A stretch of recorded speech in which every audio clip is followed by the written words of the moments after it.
चालू हो गया। चलिए अब ध्यान दीजिए यहाँ पर बोर्ड पर,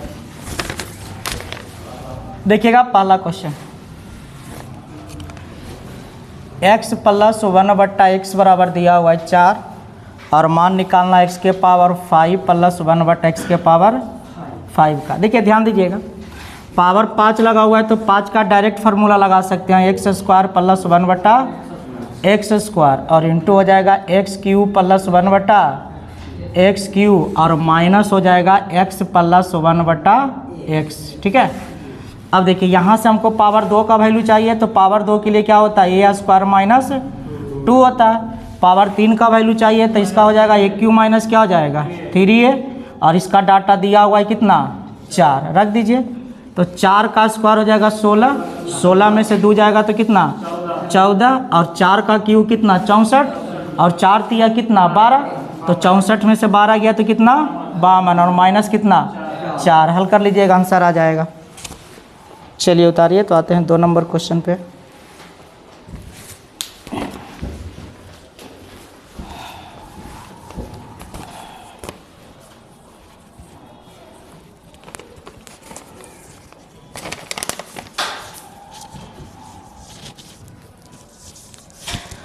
उतार लिए, देखिएगा 2 नंबर क्वेश्चन समझिएगा। कार 140 में 15 की दर से कुछ फल खरीदा और उतने ही फल 120 में 20 की दर से। देखो दोस्त इसको कैसे करेंगे थोड़ा सा समझिएगा। देखिए क्या कर रहा है क्वेश्चन में, 140 में कितना फल खरीदा 15, ठीक है, और अगला देखिएगा तो खरीद रहा है 120 में कितना खरीद रहा है 10 खरीद रहा है और टोटल को बेच रहा है कैसे 132 रुपये प्रति दर्जन।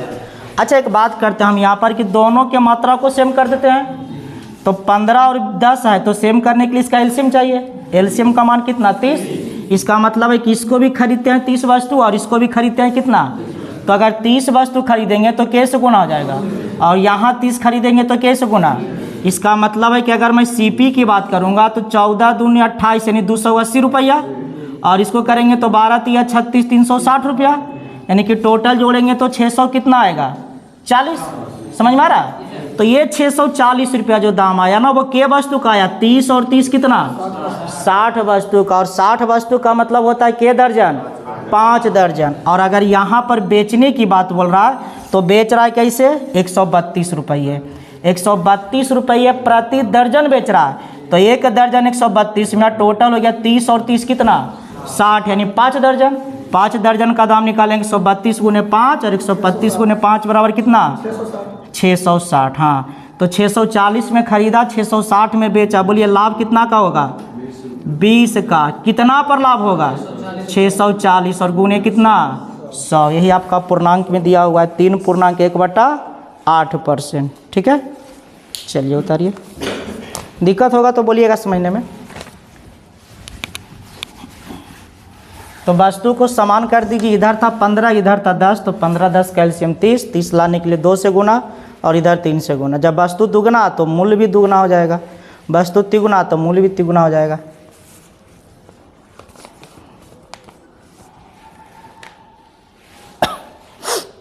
तीन नंबर देखिए तो थीटा का मान रख लीजिएगा 60 डिग्री रखा जाएगा ना। चलिए थीटा इक्वल टू 60 डिग्री,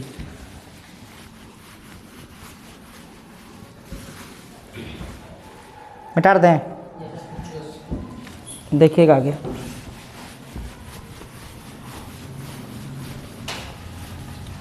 देखिएगा 4 नंबर, देखिए बहुत ही अच्छा क्वेश्चन है 4 नंबर, समझिएगा। 4 नंबर क्वेश्चन है, एक निश्चित कार्य को करने के लिए ए और बी वैकल्पिक दिन, वैकल्पिक का मतलब क्या होता है अल्टरनेट काम करता है बारी बारी से, और क्या करता है कार्य करते हैं। पहले दिन बी कार्य शुरू करता है, अकेले ए उस कार्य को 24 दिन में करता है।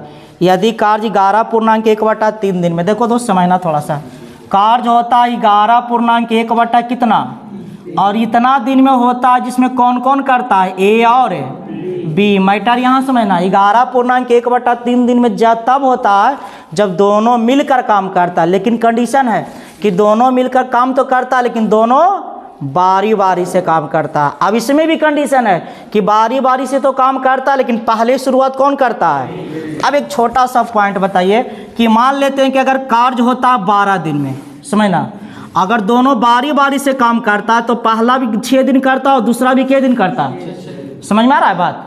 अगर मान लेते हैं कि कार्य होता 13 दिन में, समझना थोड़ा सा बात को, अगर कार्य होता 13 दिन में और अगर शुरुआत किया ए, इसका मतलब है कि ए के दिन किया 7 दिन और बी के दिन करेगा 6 दिन। बोलिए बात समझ में आ रहा है। इसका मतलब जिस बंदा ने शुरुआत करेगा वो ज़्यादा दिन काम करेगा और जो बाद में आएगा वो कम दिन। तो सर यहाँ पर 11.1/3 है। इसका मतलब है कि जो शुरुआत किया होगा वो 6 दिन काम किया होगा और जो बचेगा वो 6 से कम दिन काम किया होगा।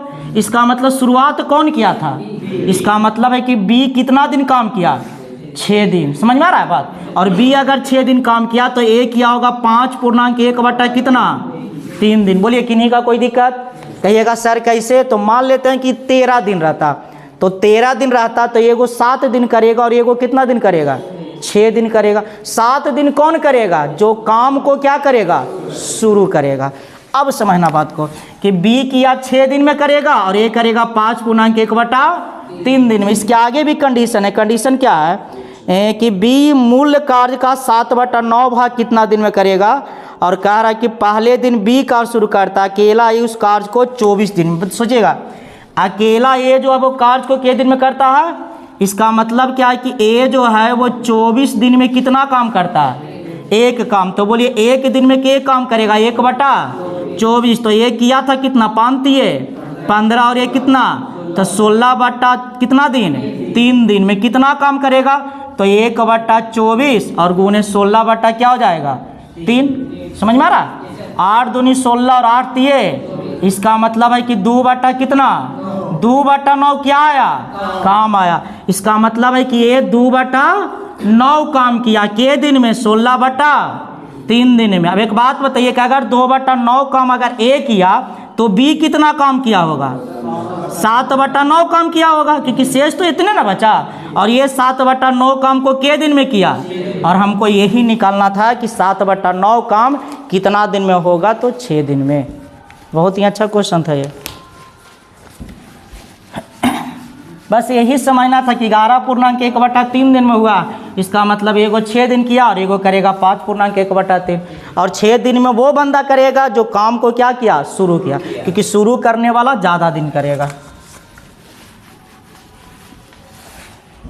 चलिए उतारिए। 4-5 क्वेश्चन बहुत ही तगड़ा इसमें है।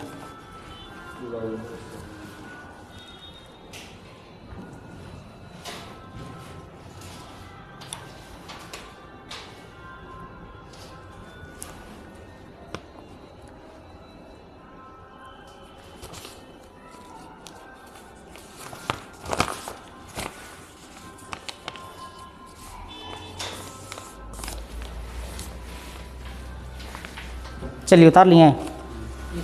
आजा 5 नंबर। देखिए 5 नंबर बहुत ही मज़ेदार क्वेश्चन है। क्वेश्चन क्या है वो समझिएगा। क्वेश्चन है कि 5 अंकों की संख्या है, कौन सा है, 6 7 6 XY।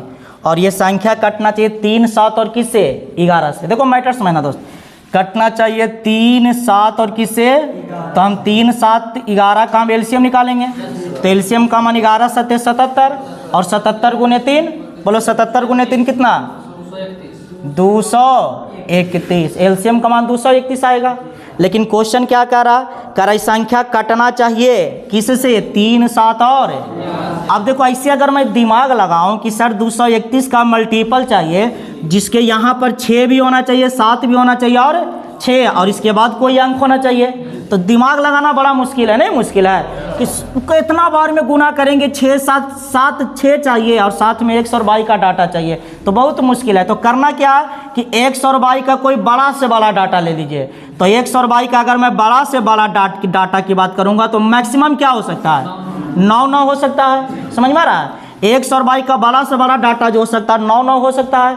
अब इसको भागा देना है किससे, 231 से। गौर फरमाइएगा, 231 से भागा दो। बोलो के बार में लगेगा, 2 बार में लगेगा, 2 बार में लगेगा तो 400 कितना हो जाएगा 62 हो जाएगा। 6 में से 2 जाएगा तो कितना, 7 में से 6 जाएगा 1 और 6 में से 4 जाएगा 2, कोई दिक्कत है। फिर उतरेगा कौन है 9, 7 बार में तो ज़्यादा आ जाएगा, सॉरी 9 बार में लगेगा, 9 दूनी कितना 18। अगर मैं 9 बार में लगा तो 9 1 कितना 9 9 3 27 के 7 बाकी रहा 2 और 9 दूनी 18 और 2 कितना, इसका मतलब 0, 14 में से 7 गया 7 और ये वाला 0 ये वाला 0। अब कौन उतरेगा 9 उतरेगा। अब बोलिए के बार में लगेगा 3 बार में लगेगा, वेरी गुड। 3 बार में लगेगा तो हो जाएगा कितना 600 कितना 93 ना, तो 9 में से 3 जाएगा कितना 6 हो जाएगा, 10 में से 9 जाएगा कितना।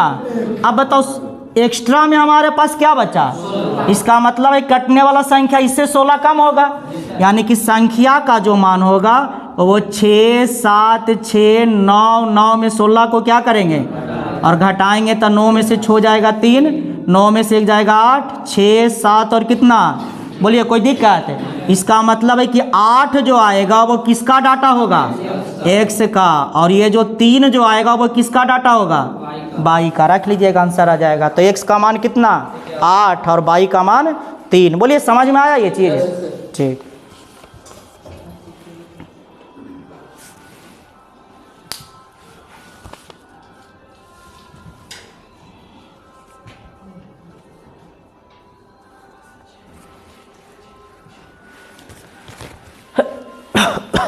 उतारिए तो आगे बढ़ते हैं।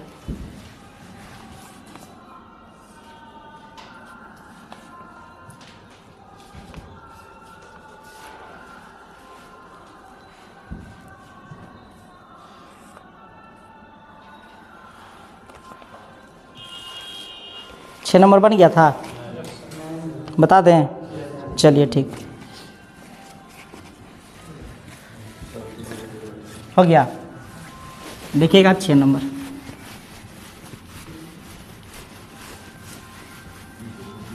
समझिएगा 6 नंबर, गौर फरमाइएगा। कह रहा 90 विद्यार्थियों वाली कक्षा में 60% लड़की है। एक बात बताओ दोस्त कि टोटल है के गो 90 गो, और इस 90 गो में लड़का भी है और लड़की भी है, गर्ल और बॉय भी है, लेकिन लड़की की संख्या कितना है 60%। तो सबको पता 90 का 60% के गो 9 6 54 गो, और अगर 60% अगर लड़की तो 40% लड़का, और 90 का 40% के गो 36 गो। वेरी गुड, लड़का और लड़की तो हमको निकल गया। चलिए आगे देखिए क्या करा है क्वेश्चन में। कह रहा शेष लड़का, लड़कों का औसत है 63। बोलो अब यहाँ पर अगर मैं औसत की बात करूँ तो लड़कों का औसत है कितना 63 और लड़कियों का औसत है कितना 70। बताओ यार मान नहीं निकल जाएगा। 70 गो लड़की, सॉरी औसत 70 और लड़की 54, तो योग का मान 54 गुने क्या हो जाएगा 70। लड़का का निकालेंगे तो 36 गुने क्या हो जाएगा, और सभी का निकालना है तो टोटल है के गो 90 गो। औसत बराबर पदों का योग बटा पदों की संख्या, है ना, ठीक।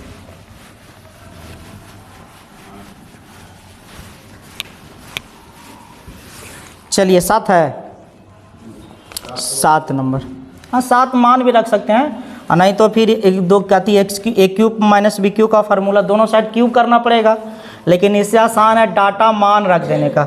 देखिए मान कहाँ पर सेट करेगा वो समझिएगा थोड़ा सा भाई लोग को, क्योंकि मान रखने में भी सोचना पड़ता है कि कौन सा मान रखाएगा जो, ठीक है। अब एक बात बताइए कि 2 को संख्या को घटाने पर क्या होना चाहिए। मैं इसको थोड़ा सा रफ वर्क करता हूँ। सर कहिएगा सर रफ वर्क मतलब क्या, तो अगर मैं इसका एलसीएम निकालूंगा तो एलसीएम कितना आएगा 122, तो ये हमारा 22 माइनस क्या हो जाएगा, यानी 11 बटा कितना, यानी यहाँ से कन्फर्म आ रहा है कि 2 को संख्या चाहिए जिसको गुना करने पर कितना 24, और उसी दोनों को घटाने पर कितना। ये तो डाटा कन्फर्म है कि 3 और कितना होगा 8, समझ में आ रहा, 8 या कितना 24। सोचो बात को, 3 और 8 तो कन्फर्म होगा, लेकिन सर इसको घटाने पर क्या होना चाहिए। अगर मैं इसको घटाता हूँ तो 5 आता है। अब मामला क्या है, तो इसका मतलब है कि एक डाटा निगेटिव होगा। अब निगेटिव क्या होगा, तो देखिए बाई का मान अगर मैं समझिएगा थोड़ा सा, एक्स का मान मैं ले लेता हूँ कितना 8 और बाई का मान ले लेता हूँ कितना, चेक करो, तो एक्स का मान 8 और बाई का मान -3, तो माइनस इंटू माइनस क्या हो जाएगा 8 और 3 11 के बराबर आ रहा है। समझ में आ रहा है बात है। चलिए तो मान को रख दीजिए। अब कहिएगा सर यहाँ तो पॉजिटिव आ रहा है तो ऊपर वाला भी तो मान रखोगे, तो माइनस से माइनस क्या हो जाएगा कट जाएगा, है ना। तो रख दीजिएगा एक्स का मान 8 और बाई का मान -3। चाहिएगा तो बेसिक से ही बता देंगे, बेसिक से बता दें क्या। ये जो कंडीशन था ना, इसमें दोनों साइड खाली क्या कर देना है, क्यूब कर देना है, ठीक है, घन कर देना है। देखिए तो 8 बन गया है, सबका बन गया दोस्त, नहीं बना है। चलिए ठीक है, आ जा 8 नंबर पे।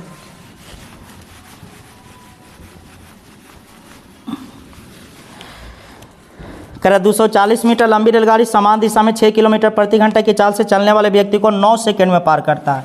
गौर फरमाना दोस्त, कह रहा है कि 240 मीटर लंबी रेलगाड़ी समान दिशा में 6 किलोमीटर प्रति घंटा की चाल से चलने वाले व्यक्ति को 9 सेकंड में क्या करता है, पार करता है। देखो 240 मीटर लंबी रेलगाड़ी है, चलिए भाई रेलगाड़ी के मीटर का है 240 मीटर का, और कह रहा है समान दिशा में 6 किलोमीटर प्रति घंटा की चाल से चलने वाले व्यक्ति को 9 सेकंड में पार करता है ना। तो अगर मैं रेलगाड़ी की चाल की बात करूंगा तो 240 मीटर का रेलगाड़ी और पार करता है किस सेकंड में, 9 सेकंड में। तो ये हो जाएगा चाल, हो जाएगा किसका, रेलगाड़ी का चाल, क्योंकि चाल बराबर होता है दूरी बटा, अच्छा समान दिशा में जा रहा है तो समान दिशा में जाएगा। रेलगाड़ी के चाल को मान लेते हैं कितना, x मान लेते हैं, और व्यक्ति का चाल है कितना, और समान दिशा में जा रहा है तो चाल क्या हो जाएगा, घटेगा। हाँ ठीक है, अच्छी है, समान दिशा में जा रहा है चाल घटेगा।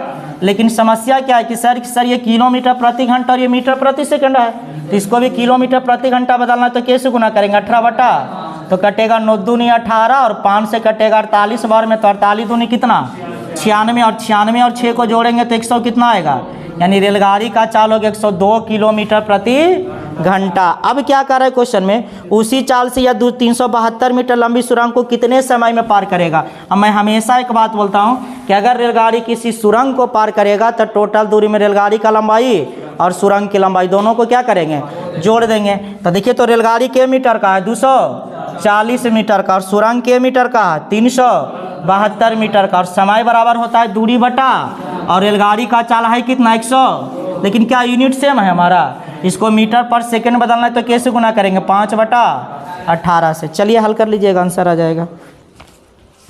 ठीक है, उतारिए तो आगे बढ़ते हैं।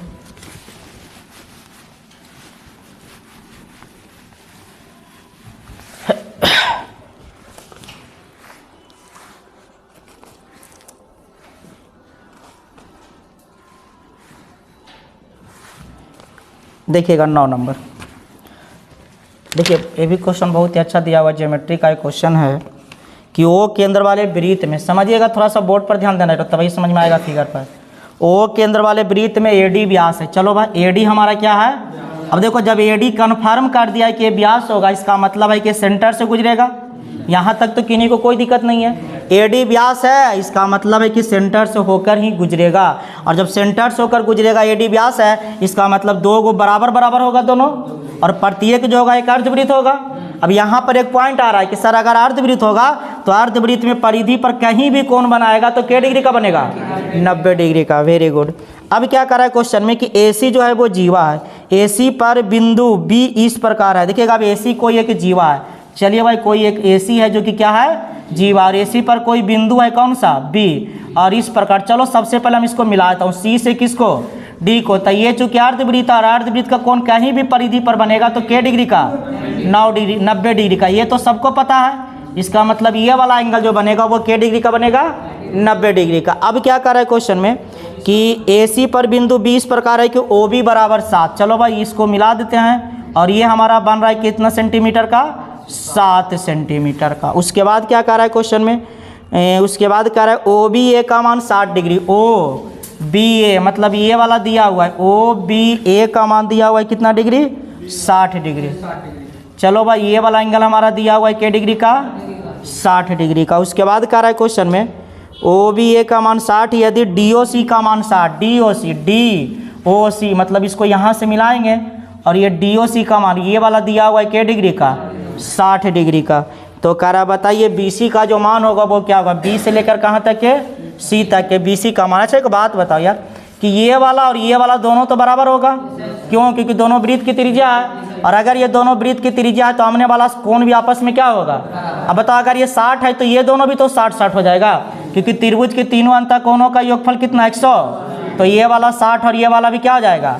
अब ये नजर आ रहा है कि सर ये जो बनेगा ना हमारा वो कैसा बनेगा, एक समबाहु त्रिभुज। अच्छा एक बात और, ये तो 90 डिग्री बन रहा है, 90 डिग्री कौन बन रहा है, टोटल बन रहा है ना। तो अगर ये 60 डिग्री है तो ये वाला कितना हो जाएगा, 30 डिग्री। Very good, 30 degree. अच्छा एक चीज़ और समझिएगा, ये बनेगा 30 डिग्री। अच्छा उसके बाद देखिएगा थोड़ा सा ये वाला देखिएगा, ये वाला और ये वाला तो बराबर हो जाएगा, क्योंकि ये दोनों वृत्त की क्या है, त्रिज्या। अगर वृत्त की त्रिज्या है तो ये वाला कौन है, समझिएगा, इसके सामने वाला और इसके सामने दोनों आपस में क्या होगा, तो ये वाला भी हमारा जो बनेगा वो क्या डिग्री का बनेगा, 30 डिग्री का बनेगा। ठीक है, तो बोलिए 30 और 30 कितना, 60, 60 बनेगा ना, 30 और 30 60 बनेगा। ऐसे भी देखिएगा 60 और 30 कितना हो गया, 90, तो ये वाला ही बनेगा क्या डिग्री का, 90 डिग्री का। अगर ये 90 है तो ये 60, तो ये वाला क्या डिग्री का बनेगा, 30 डिग्री का। तो ये दोनों कोण बराबर हो गया, और बराबर हो गया तो ये दोनों भुजा भी क्या होगा, तो ये 7 है तो ये वाला भी कितना हो जाएगा, 7 सेंटीमीटर। उतार लीजिएगा, यानी BC भी हमारा होगा 7 सेंटीमीटर। जैसे फिगर बना है उसी प्रकार उतारिएगा।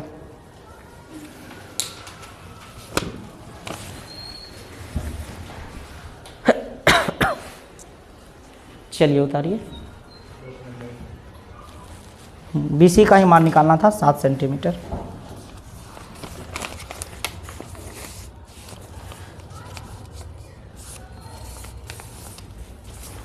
आगे बोलिएगा।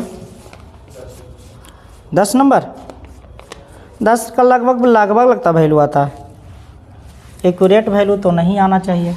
देख लेते हैं, फिर से एक बार चेक कर लेते हैं। देखो बस 10 नंबर क्वेश्चन क्या कह रहा है, गौर फरमाइएगा। कह रहा है कि दुकानदार अपनी सामग्री पर क्रय मूल्य से 30% अधिक मूल्य अंकित करता है। क्रय मूल्य से 30%, यानी क्रय मूल्य अगर 100 है तो इसका दाम बढ़ा दिया, यानी कि लिख दिया कितना, 130 लिख दिया। देखिए अब क्या कहता है क्वेश्चन में, जो क्रय मूल्य से 30% अधिक और करा इस पर अंकित मूल्य पर 10% का क्या देता है। तो देखो अंकित मूल्य है कितना, 100, और अगर ये 10% का छूट देगा तो 90/100। इसका मतलब इस वस्तु का दाम कितना लिख दिया, 117। लेकिन उसको चाहिए के परसेंट का लाभ है, बोलो 6.5% का लाभ है ना। तो 6.5% का लाभ कहने का मतलब कि 100 वाला वस्तु बेचना होगा 106 दशमलव कितना में, 5 में। समझ में आ रहा। अब बताइए कि बेचना 106.5 में, गौर फरमाइएगा, और उसका दाम लिख दिया है कितना, 130। इसका मतलब है कि छूट कितना का देगा, तो इस 130 में से 106.5 को क्या करेंगे, घटाएंगे। हमको निकालना क्या है, छूट की राशि निकालना है ना। तो देखो बेचना 106.5 में और दाम लिखा 100 कितना, इसका मतलब है कि छूट देगा कितना का, 23.5 का। बोलिए कितना पर छूट देगा, 130 और गुने कितना, क्योंकि छूट हमेशा जब भी निकलता है तो मार्जिन प्राइस पर निकलता है। अब इसी को हल करना, दशमलव हटाएंगे तो 0 कट जाएगा, ये 0 से 0 कटेगा। बोलिए 13,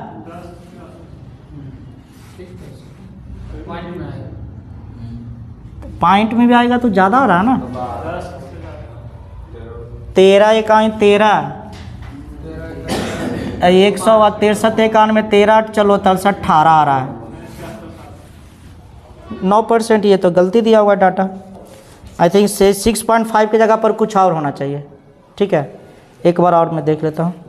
अंकित मूल्य पर 10% का छूट दिया, अंकित मूल्य पर 10% का छूट, यानी बेचना 117 में। अच्छा, और 6.5% का लाभ। अच्छा यहाँ पर देखिएगा 117 में बेचने के लिए बोला, लेकिन उसको चाहिए कितना, 117 में बेचना, 10% का डिस्काउंट दे रहा है, 10% का डिस्काउंट दे रहा है। इसका मतलब 117 में बेच रहा है। अंकित मूल्य 130, 117। हाँ, तो यहाँ पर छूट कितना का देगा, 13 का। लेकिन देखिएगा थोड़ा सा लाभ भी तो उसको 6.5 का चाहिए। उसको 6.5 लाभ प्राप्त करने के लिए अंकित मूल्य पर कितना छूट देना चाहिए, अंकित मूल्य पर कितना छूट देना चाहिए। अंकित मूल्य पर तो 130 है और बेचना 106.5 में। ठीक है, इसका मतलब है कि नहीं सही है, वो गलती दिया हुआ है वो। देखिए हर हाल में 106.5 में क्या करना है, बेचना है। क्यों, क्योंकि 6.5 का क्या चाहिए, लाभ चाहिए। ठीक है, और का वही कह रहा है कितना का छूट देगा। अच्छा, अगर यहाँ से कंपेरिजन अगर किया होगा तो ध्यान दीजिएगा 117 से 106.5, इसका मतलब है कि छूट कितना का दे रहा है, 5 का, ठीक है, कितना पर दे रहा है 170 और गुने क्या हो जाएगा 100। तो क्वेश्चन में थोड़ा सा कंडीशन कोई छोड़ दिया, दशमलव से ये खत्म होगा। अब काटिए इसको, ये तो कटेगा नहीं, यानी कि 1050 और बटा 100 कितना आएगा 17, लगभग जो आएगा वो 9% आएगा, ठीक है। हाँ तो इसी पर दिया तो कंडीशन थोड़ा सा क्वेश्चन में अथी कर दिया, चलिए ठीक है, लगभग भी होना चाहिए, लिखा नहीं है।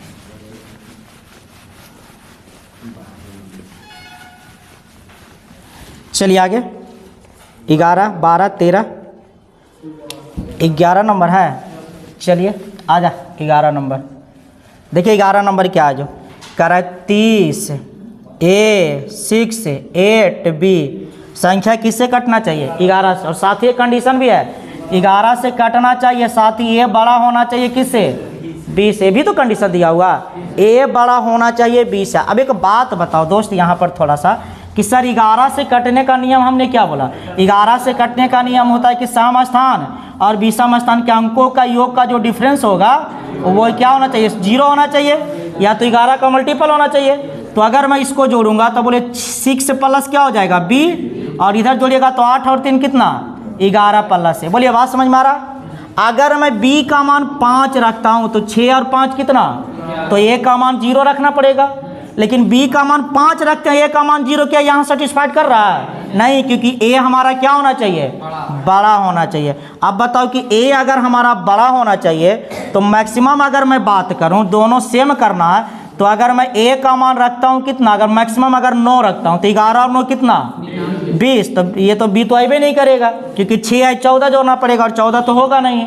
अब देखिएगा क्या कर सकते हैं, अगर मान लेते हैं कि यहाँ पर रखता हूँ 9 अगर रखते हैं, क्वेश्चन का रहा 1 सेकेंड, अच्छा B का अधिकतम मान करा, ठीक है, हाँ B का भी क्या होना चाहिए अधिकतम मान, तो 1 सेकेंड, A बड़ा B है तो 11 से विभाजित, B का अधिकतम मान होना चाहिए 6 0, 6 प्लस B 11 प्लस क्या हो जाएगा ये B का मान मैक्सिमम, समझिएगा अगर मैं B का मान 9 लेकर चलता हूँ तो 9 छो कितना, तो A का मान कितना, क्या यहाँ सेटिस्फाइड कर रहा है नहीं कर रहा है। अगर मैं B का मान 8 लेकर चलता हूँ तो 8 और 6 कितना 14, तो A का मान कितना सेटिस्फाइड कर रहा है नहीं कर रहा। अगर मैं B का मान 7 लेकर चलता हूँ तो इसका मान कितना हो जाएगा 2, अगर B का मान 6 लेकर चलता हूँ तो A का मान कितना 6 6 कितना 12, A का मान 1, ये भी नहीं होगा।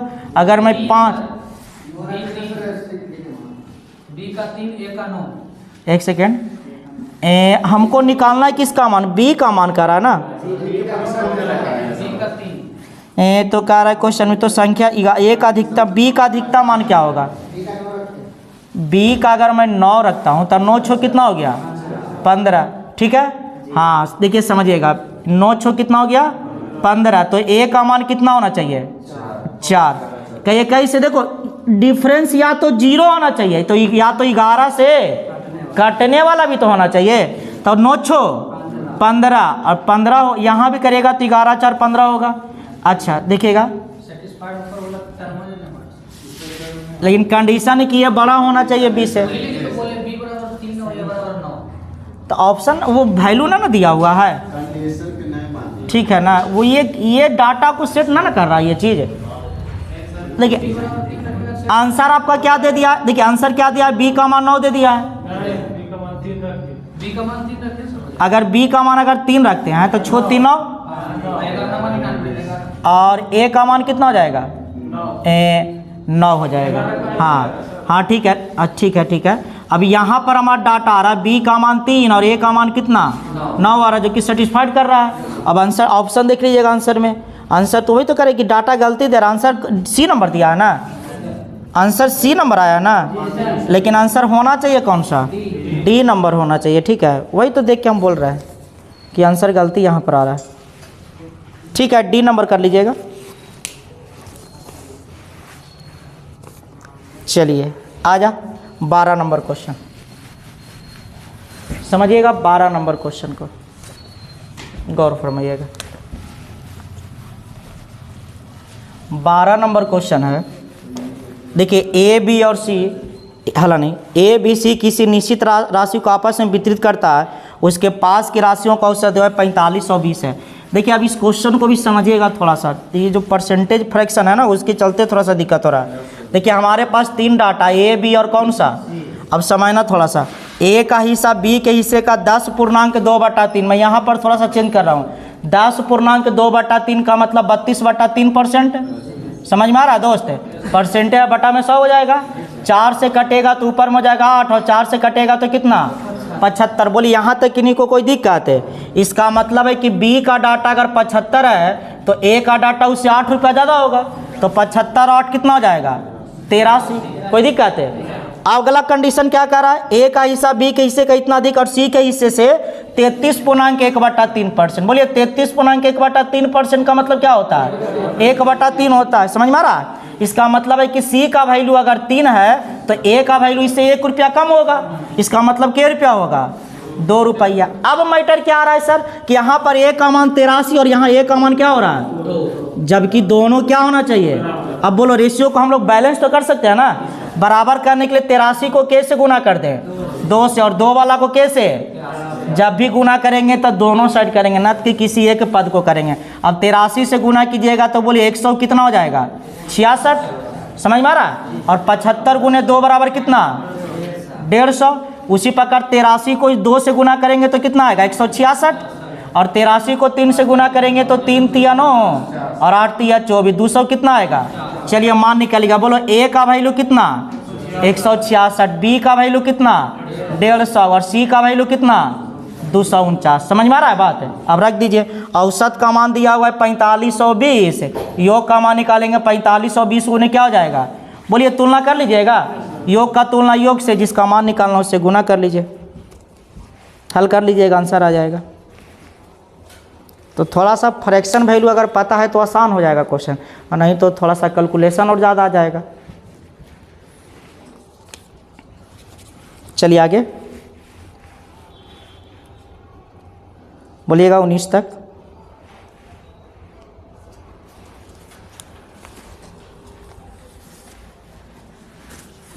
उतार लिए, बोलिए आगे दोस्त। हाँ आगे बोलो। 13 नंबर नहीं बना है, वाह यार। एक वृत्ताकार पार्क का क्षेत्रफल 12,474 है। पार्क के चारों ओर 3.5 मीटर चौड़ा मार्ग है, तो मार्ग का क्षेत्रफल क्या होगा। अब एक बात बताइए हमको, यहाँ पर गौर फरमाइएगा कि मान लेते हैं कि वृत्ताकार मार्ग इस प्रकार बनाया हुआ है, क्योंकि पार्क के चारों ओर मार्ग है और इसका एरिया हमको दिया हुआ है। तो यहाँ पर अगर एरिया दिया हुआ तो क्या हम लोग रेडियस इसका नहीं निकाल सकते हैं। तो बोलिए वृत्त का क्षेत्रफल क्या होता है, पाई आर स्क्वायर होता है, और पाई आर स्क्वायर का मान दिया हुआ है 12,400 कितना 74। काटिए आप इसको, 11 से कटेगा, 11 दूनी 11 इकाई 11, 1 और 4 11 इकाई 11, 3 और 7 11 तिया 33, 11 4 और 2 से कटेगा चला 5 दूनी 10, 1 6 दूनी 12, 7 दूनी। तो बोलिए आर स्क्वायर का मान होगा 567 गुने कितना 7। तो आर का मान निकालेंगे तो 567 को क्या लिखेंगे, 63 आता है। चलिए रेडियस का वैल्यू 63, तो ये 63 अंदर वाला ना आया दोस्त है, और बाहर वाला 3.5 चौड़ा भी तो है। तब बाहर वाला का निकालेगा तो 63 में 3.5 क्या हो जाएगा, जुटेगा। तो बोलो क्या हो जाएगा, 3.5 कितना। और इसको जो हम लोग कहते हैं ना वो बलाई कहते हैं, यहाँ पर मार्ग कह रहा है, उसी को हम लोग बलाई कहते हैं। तो बलाई का क्षेत्रफल क्या होता है, pi into r square minus r square. बोलिए तो निकल जाएगा। चलिए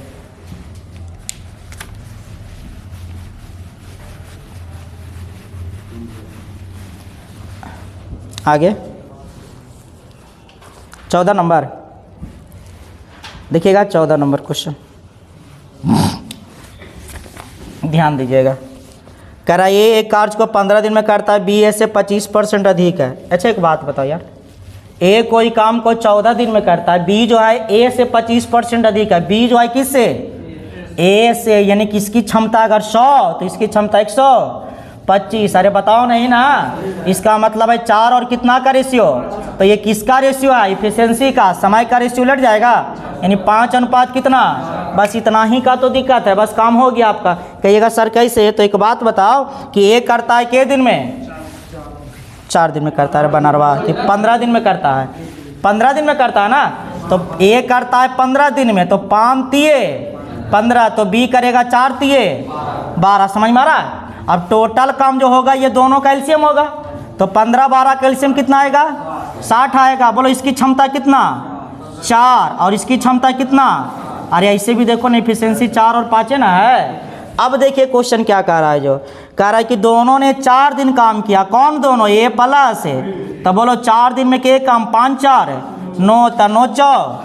अगर 36 काम कर लिया चेला, तो बताओ 60 में 36 किया तो बचा कितना? 24 काम। और ये 24 काम को कौन करता है? सी करता है। बोलो के दिन में? यहाँ से हमको निकल गया सी का भी क्षमता निकल गया, लेकिन कह रहा है तीनों मिलकर उस काम को कितना दिन में करेगा? उस काम को, मतलब काम कितना? 60 है ना। बोलो ए का क्षमता कितना? 4, बी का क्षमता तो 5 4 है, और सी का क्षमता कितना? तो 9 3 है। बोलो 12 25। कोई दिक्कत की नहीं का? चलिए अब इसी चीज़ को आप ऐसे लाइन खींच के ही बना सकते हो, वो है तो वही चीज़ बना है। अब ऐसे कर दिया तो बहुत सा को पता भी नहीं लगेगा, इको चीज़ से बना के बता देंगे भाई। जनरली हम बनाते हैं उस लाइन खींच कर, ठीक है, कोई दिक्कत नहीं है, बस तरीका वही है लिखने का, खाली थोड़ा सा प्रोसेस खाली अलग है।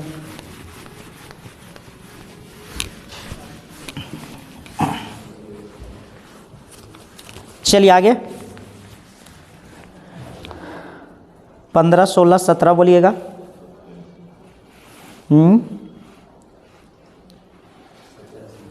17 15 16 बन गया दोस्त सबका? 16। अरे यार 16 को तो ऐसे भी सोच सकते हो, 50 और 60 लेकर बना सकते हो, और नहीं तो देखिएगा दिमाग अगर उतना दूर काम नहीं करता है तो देखिए ये सब क्वेश्चन में थोड़ा सोचना पड़ेगा, क्योंकि क्वेश्चन का लेवल थोड़ा सा अच्छा है। देखिए क्वेश्चन क्या है, जो क्वेश्चन कह रहा है कि 75 किलोमीटर की दूरी चलता है और अगला चलता है 90 किलोमीटर की दूरी।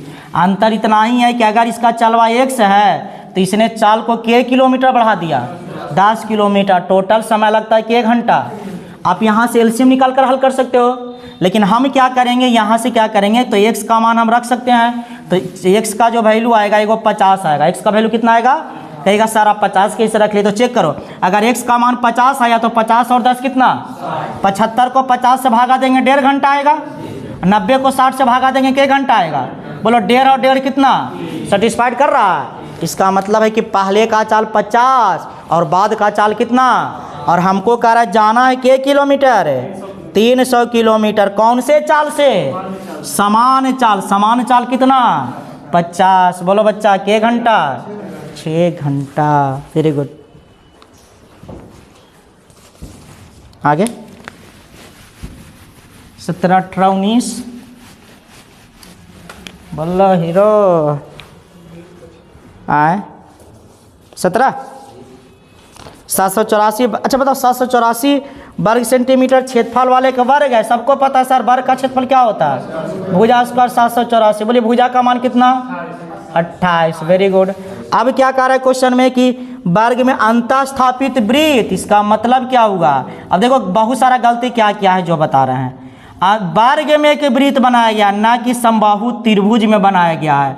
मैं हमेशा पॉइंट की बात करता हूँ, ये जो वृत्त बनाया गया किस में बनाया गया है? और यही अगर फिगर अगर बनाता किसी समबाहु त्रिभुज में तो उसी बताए थे कि यदि किसी समबाहु त्रिभुज के अंदर और बाहर किसी वृत्त का निर्माण किया जाएगा तो अंतःवृत्त की त्रिज्या होता है a/2√3, बताए थे ना, और परिवृत्त की त्रिज्या होता है a/√3। क्या कोई दिक्कत है क्या? बार बार घड़ी देख रहे हैं? जाना है तो जा सकते हैं, कोई दिक्कत नहीं है, ठीक है, काम होगा तो जा सकते हैं। लेकिन देखो ये जो कंडीशन आता है ना वो किस में आता है? समबाहु त्रिभुज के अंदर या तो बाहर, लेकिन बना रहा है किस में? वर्ग में। ये हाँ चलो काम हो गया। बता भुजा का मान कितना? अगर भुजा का मान 28 तो व्यास भी तो 28 होगा। इसका मतलब है कि रेडियस कितना होगा? अब बोलिए रेडियस मालूम है तो एरिया नहीं निकल जाएगा। चलिए वृत्त का क्षेत्रफल πr²। थोड़ा सा लेट हो रहा है डिस्कशन में, ठीक है, लेकिन ऐसा नहीं है कि बार बार घड़ी ही देखना है, जल्दी हो जाए।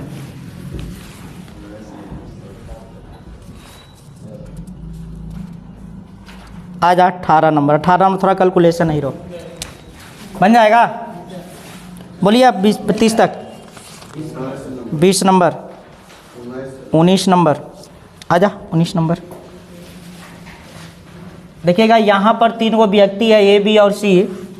कह रहा है A की आयु जो है B की आयु नहीं होगा, आय होगा, हाँ, ए की आय बी की आय से 30% क्या है, कम है। ए की आय किससे, बी की आय से 30% क्या है, कम है। ए की आय बी की आय से 30% कम है और बी की आय सी की आय से 137.5% अधिक है।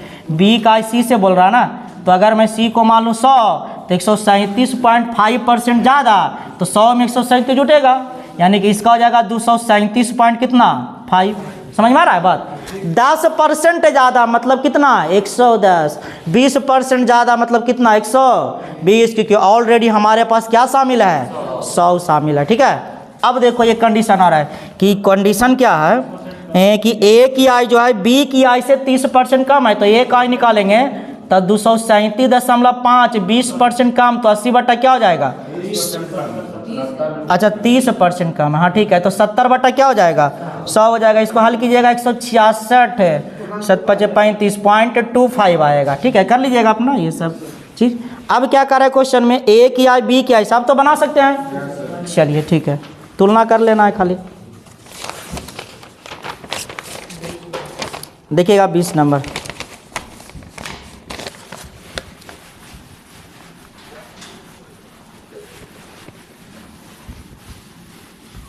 देखिएगा किसी वस्तु को, देखिए इस क्वेश्चन को डायरेक्टली कैसे बना सकते हैं, भी क्वेश्चन बहुत ही लाजवाब है। ऐसे क्राइमूल एक समान कर भी बना सकते हैं।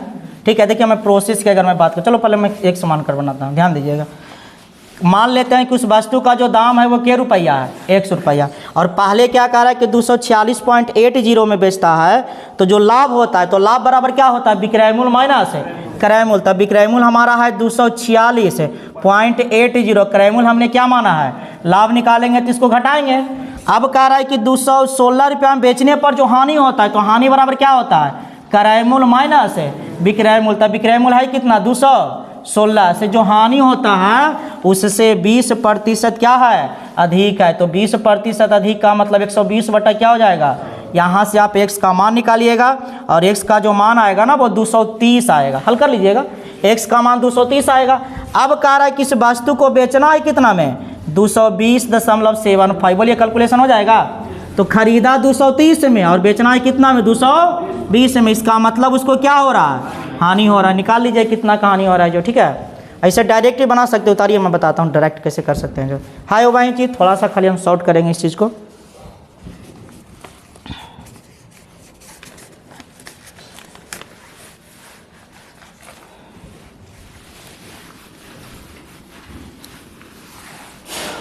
देखिए अगर इसको बेसिकली अगर डायरेक्ट बनाया जाए तो कैसे कर सकते हैं।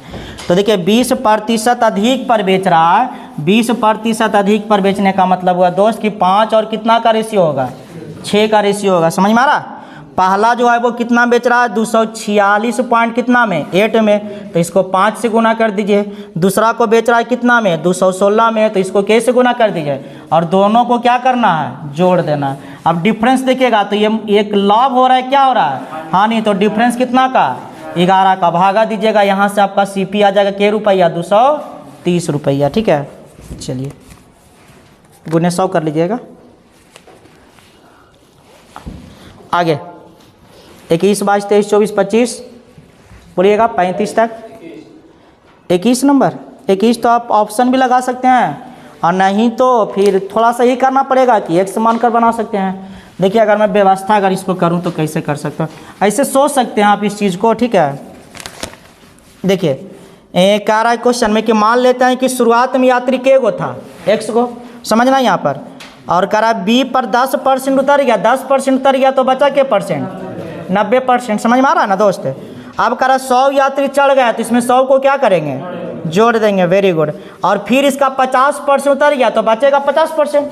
50% का मतलब क्या होता है, 1/2 है ना, 1/2। फिर कह रहा 25 यात्री सवार हो गया तो इसमें 25 को क्या करेंगे, जोड़ देंगे।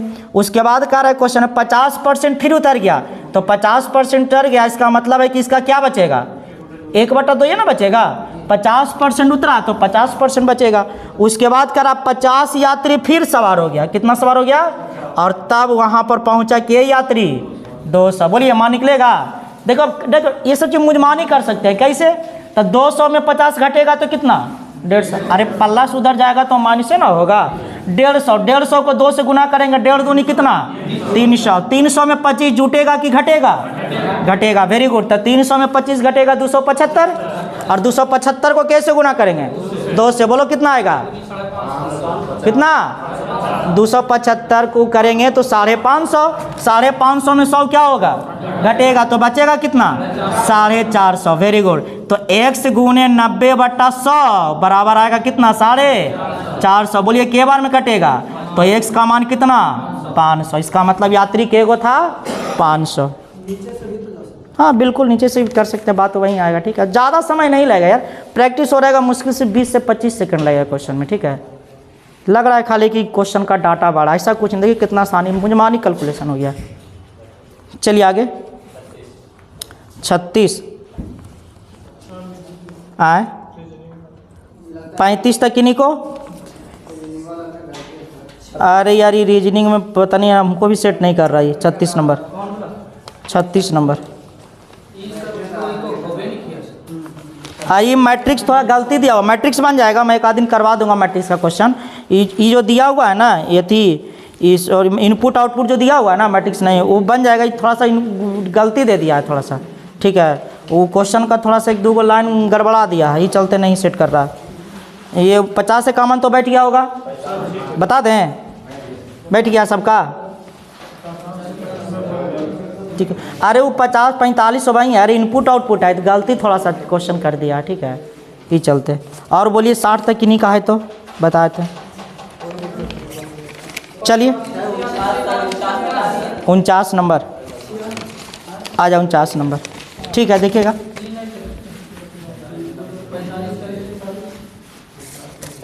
अरे मैं वही बोल रहा हूँ, आउटपुट इनपुट है। ठीक है, आउटपुट इनपुट उसी का मैं कह रहा हूँ कि थोड़ा सा अथी दे दिया। एक आध क्लास हम करवा देंगे इनपुट आउटपुट का। ठीक है, जेनुअल जो ये जो क्वेश्चन जो आता है ना, देखिएगा बैंक में क्वेश्चन आता है। ठीक है, हाँ अब देने लगा है ऑनलाइन के चलते, तो एक आध दिन हम करवा देंगे इनपुट आउटपुट, कोई बड़ा चीज़ नहीं है। देखिए समझिएगा 49 नंबर क्या, रहीम और उसके चाचा की आयु में 30 वर्ष का अंतर है। 7 वर्ष के बाद यदि दोनों का आयु का, अच्छा एक बात बताओ यार, दोनों की उम्र का योग कितना होगा? 66। के साल के बाद है? 7 साल के बाद। तो वर्तमान निकालेंगे तो 7 साल के बाद तो 7 दूनी 14 घट जाएगा, यानी घटेगा तो कितना हो जाएगा? 52। और दोनों की उम्र में अंतर के साल का है? 30 साल का। तो कह रहा है चाचा की उम्र क्या होगा? बोलो एक आने का, दोनों को जोड़ कर कैसे भागा? 2 से भागा, यानी क्या हो जाए कितना? 82। 82 का आधा कितना हो जाएगा? 41 साल। ठीक है, चलिए ठीक है 50 बता दें। ठीक है, देखिए बैठा देता हूँ 50 नंबर। देखिएगा कि वृत्ताकार दिया हुआ और इसमें टोटल कितना बंदा दिया हुआ? 1 2 3 4 5 6 7 और कितना? 8 गो। 3 3 6 4 दूनी 8। हल्ला नहीं करो, समझिएगा क्वेश्चन क्या कह रहा है कि भी जो है टी के बाएं से दूसरा, भी जो है टी के बाएं से क्या है? दूसरा। टी के बाएं से दूसरा कौन होना चाहिए? भी होना चाहिए। उसके बाद कह रहा है क्वेश्चन में टी एम के दाएं को चौथा। टी जो है एम के क्या कह रहा है? दाएं। एम के दाएं को क्या कह रहा है? चौथा। एम के दाएं को चौथा, पहला दूसरा तीसरा, यहाँ पर कौन होगा? एम होगा।